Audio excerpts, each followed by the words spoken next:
hai mai usato l'ecopelliccia?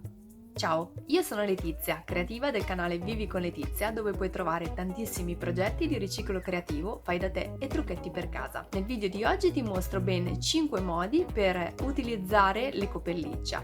Tra questi progetti vedrai anche che 2 sono di riciclo creativo. Se ti piacciono tutorial come questo, ti consiglio di iscriverti adesso al mio canale cliccando su iscriviti e sulla campanella per non perderti nessuno dei prossimi video. Se invece questo video non ti piace, lasciami pure la tua critica costruttiva nei commenti. Ora passiamo al tutorial, continua a guardare.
Se ti piacciono tutorial come questo, ti ricordo che puoi iscriverti adesso al mio canale cliccando su iscriviti e sulla campanella per non perderti nessuno dei prossimi video. Tu quale di questi progetti farai? Noi ci vediamo alla prossima.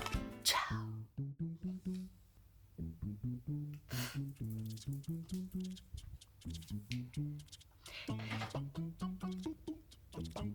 Cliccando su iscriviti